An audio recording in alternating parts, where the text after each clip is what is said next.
God sees the truth, but waits. By Leo Nikolaevitch Tolstoy.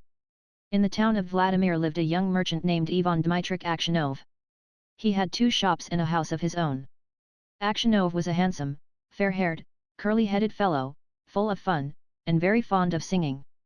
When quite a young man he had been given to drink, and was riotous when he had had too much, but after he married he gave up drinking, except now and then.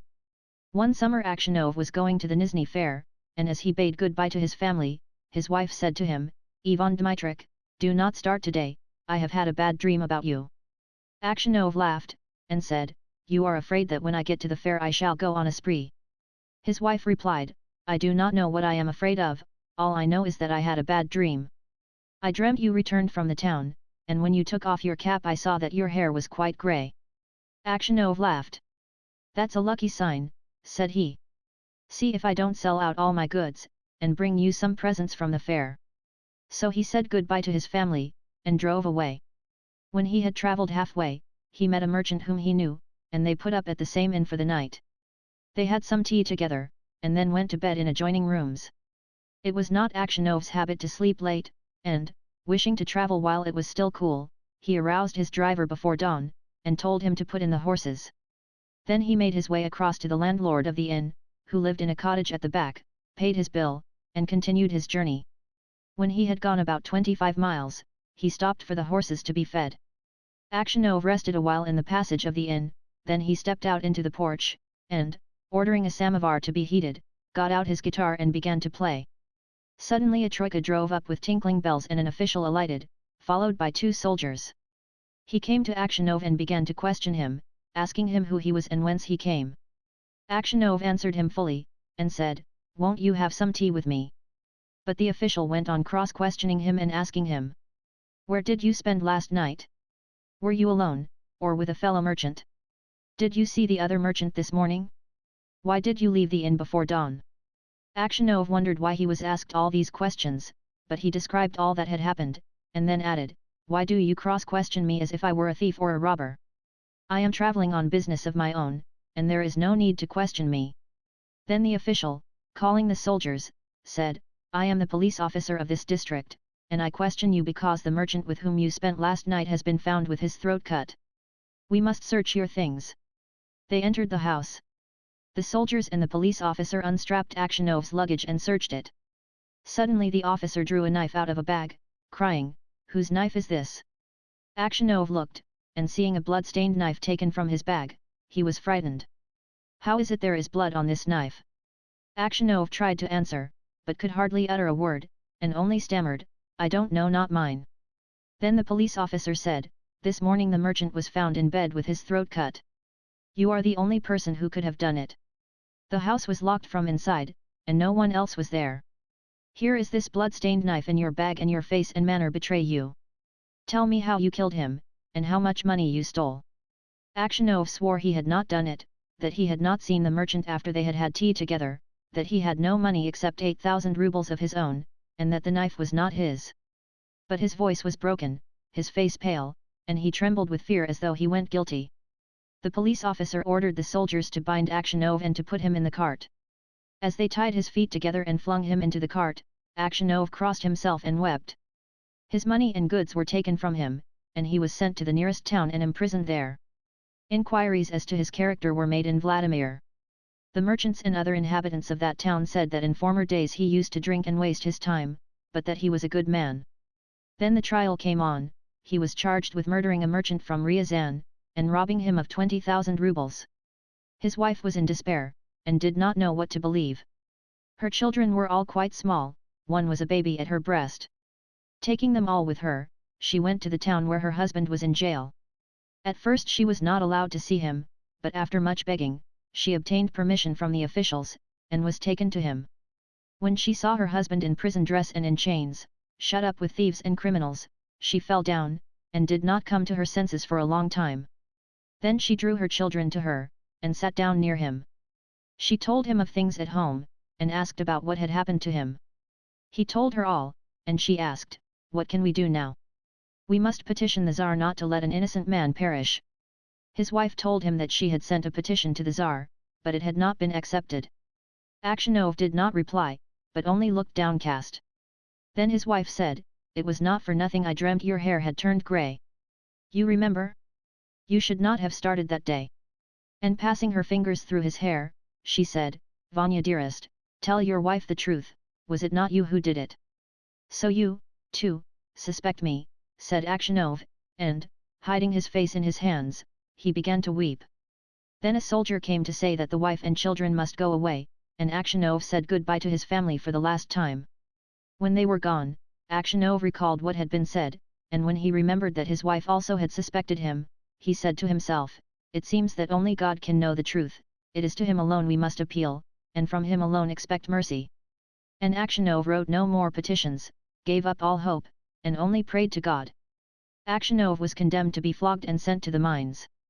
So he was flogged with a knot, and when the wounds made by the knot were healed, he was driven to Siberia with other convicts. For 26 years Aksionov lived as a convict in Siberia.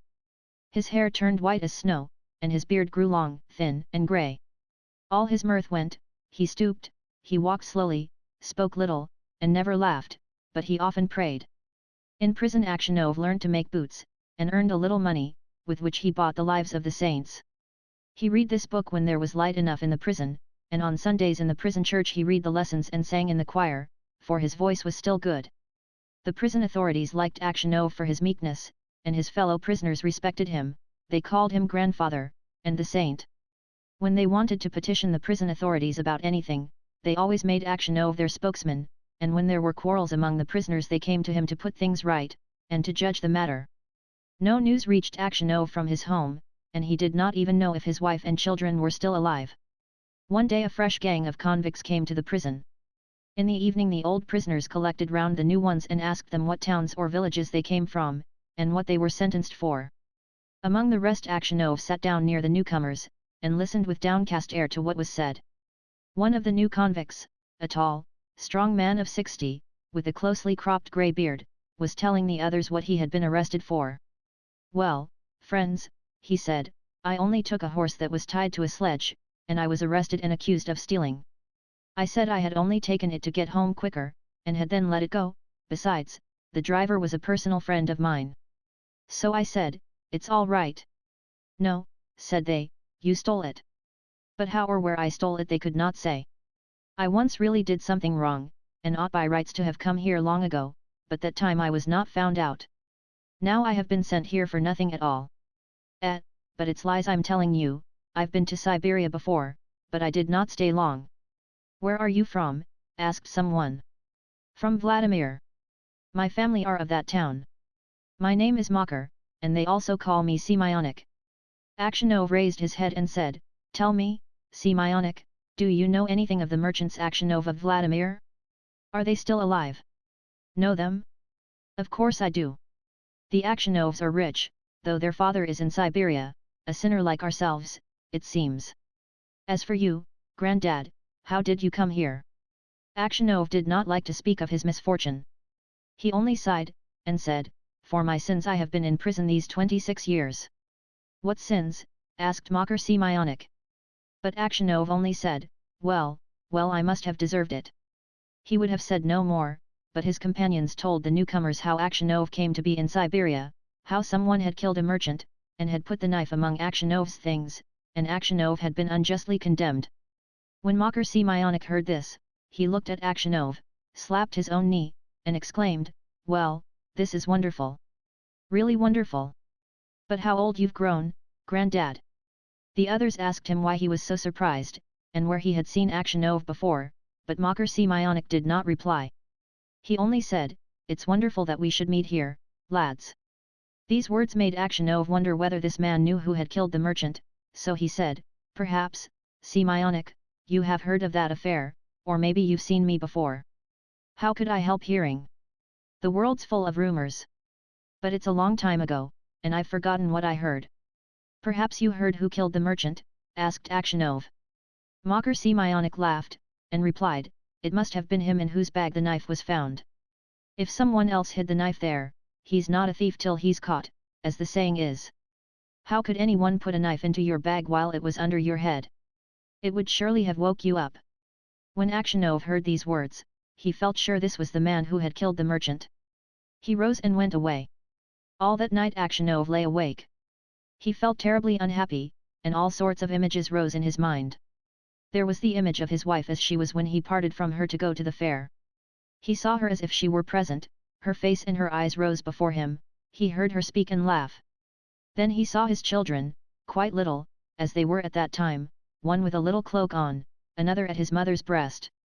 And then he remembered himself as he used to be young and merry. He remembered how he sat playing the guitar in the porch of the inn where he was arrested, and how free from care he had been.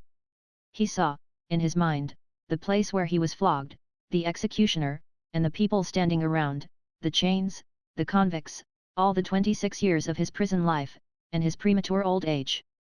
The thought of it all made him so wretched that he was ready to kill himself. And it's all that villain's doing, thought Aksionov. And his anger was so great against Makar Semyonov that he longed for vengeance, even if he himself should perish for it. He kept repeating prayers all night, but could get no peace. During the day he did not go near Makar Semyonov, nor even look at him. A fortnight passed in this way. Aksionov could not sleep at night, and was so miserable that he did not know what to do. One night as he was walking about the prison he noticed some earth that came rolling out from under one of the shelves on which the prisoners slept. He stopped to see what it was. Suddenly Makar Semyonov crept out from under the shelf, and looked up at Aksionov with frightened face. Aksionov tried to pass without looking at him, but Makar seized his hand and told him that he had dug a hole under the wall, getting rid of the earth by putting it into his high boots, and emptying it out every day on the road when the prisoners were driven to their work. "Just you keep quiet, old man, and you shall get out too. If you blab, they'll flog the life out of me, but I will kill you first." Aksionov trembled with anger as he looked at his enemy. He drew his hand away, saying, "I have no wish to escape, and you have no need to kill me, you killed me long ago. As to telling of you I may do so or not, as God shall direct." Next day, when the convicts were led out to work, the convoy soldiers noticed that one or other of the prisoners emptied some earth out of his boots. The prison was searched and the tunnel found.